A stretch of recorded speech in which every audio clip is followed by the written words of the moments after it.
Hi everyone! After my last posted video, a few people have asked how do I water my plants? How do I physically reach all of them because they're on, some of them are on higher shelves and the pots are so close to each other. Do I have water running down my shelves? How much water do I give to each of those pots? How do I take care of propagation trays? Is it different care than for the rest of the plants? So I just wanted to answer in this video to those questions. So let's start. So you guys probably have seen this chair in my videos, and the reason why I have this stool here is because I can just climb up and reach the very top shelf here and water easily, so it's always here by the shelves. I have a bucket with a soil mix that I made, so in case I need to add the soil, change soil, or if I have to move some plants to a bigger pot. So this is a cocoa brick and organic cactus and succulent soil mix and perlite mixture, and then next to it is bucket with water. I collect rainwater when we have rainy days. I collect snow during the snow season, and then I melt it, and I would usually filter it a little bit so the dirt doesn't get in, and then I use that water for watering plants. Right now I'm out of rainwater, so this is just our well water. The reason why I'm out is because we've been having a lot of leaves coming down, and whatever buckets I left, they would be full of dirt and leaves, and I just didn't want to use that. So I have a little plastic cup here that I use to water plants. This actually I can easily use on the top shelf with a bigger pot, so I don't have to use a syringe, and I'm going to talk about syringe. Usually I give one whole cup to big pots like this one, and I give about half of this cup for the medium-sized pots like this one here, and for really smaller pots like on these other shelves like echeverias that are smaller size, I just use this syringe, which is great. I bought it on eBay for I think $7 with shipping, and I think it's 200 milliliters, which is like a 1 cup, like 1 glass size, and then it allows me to really reach small pots without splashing water all around. Most of my pots have these bottoms here, so the water doesn't run directly out, and if it does reach these holes, I can see it and wait or not water as right away. So that really helps me not having mess here. But with some of these really little pots where the water runs through, I do sometimes have a little bit water on the shelves that I have to lift the pot and wipe it, or if it dripped here on the top of the lights, I have to clean that. I do a lot of work outside of recording. I just it's kind of hard to record everything that I do, but yeah, it takes time to take care of so many pots.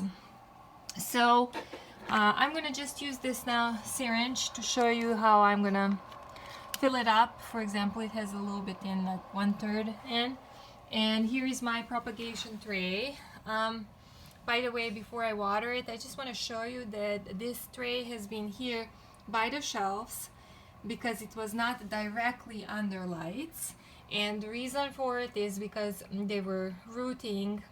I cut them about a week ago or so, and I didn't want them to dry up under fluorescent lights, so they rooted really quickly. I'm gonna pull out a few to show you. So you see tiny little white roots. Maybe I can pull a few other ones. This one also has tiny little white roots. Let's see this one. Another one with a tiny little roots. So most of them, it seems like they have rooted. So I'm gonna today move this tray under lights and keep it there. I'm gonna start watering it. Before it rooted, I have been sprinkling it for maybe like a spoon or 2 spoons of water every few days. So now I can add some more water with this syringe. I actually ended up giving it full syringe of water And I'm gonna move it right here now under lights. This is actually all cuttings from this little guy here. I cut significantly because it was stretched. Probably I cut it like 15 branches like that. And as you can see, all of those branches that I cut in a matter of 1 week started to double branch and have a new growth. You see how cute it is, all this new little growth here and down also where I cut. So I had to do that because aesthetically it didn't look very well stretched as it was, and I just wanted to propagate some more. The reason my propagation tray is a little bit dirty, I had one pot that fell down, so it splashed some soil and I couldn't like blow it, or I didn't want to clean it with a brush and you know, bother these little plants, so I just left it like that, so there is a little bit of dirt around the plants. Another question that people had is how do I remember what I watered? And I do have a lot of pots, well over 200. So I usually, when I water, I start with one shelf. It's usually the top shelf, and I've tried to do 2 shelves at a time. So I remember which shelves I have done, and to make sure to finish all plants on one shelf. And then I stop at that point, and if I want to take a break or next day finish the watering, then I know that I have finished the first 2 shelves or 2 middle shelves. So I would recommend kind of having sections, yeah, that it's easy to memorize that you have watered. Another really important question that was asked is how many times during the week I water plants. So if you watch my past videos, when I about a year and 2 months ago started making videos, I made a watering video where I was talking about how different needs are of plants from state to state, from environment to environment, and how in the low humidity that I had in this plant room, I had to water plants more than once a week.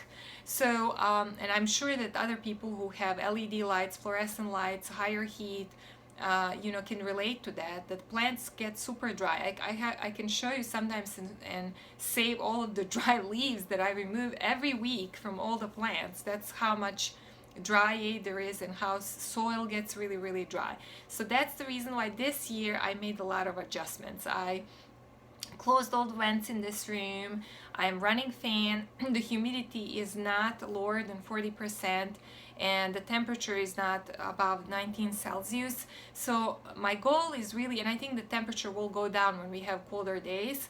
My goal is to have this room a little bit cooler and a little bit less dry so that plants can have some rest, and I don't have to water them more than once a week.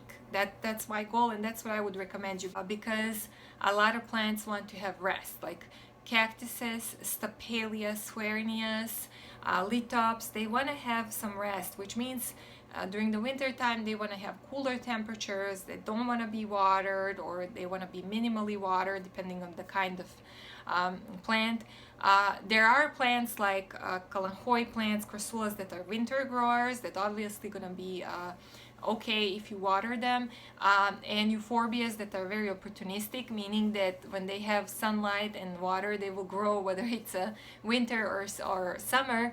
But if you do have some of those plants, you know, that like rest, I think it's important to not to have too hot of a room, not too dry of a room, and not to disturb them by watering all the time because it's so dry in the room. So even though some people don't water cactuses at all during the winter time, I do water them because, again, in Michigan here, 7 months inside. They're not inside for 3 months or 2 months.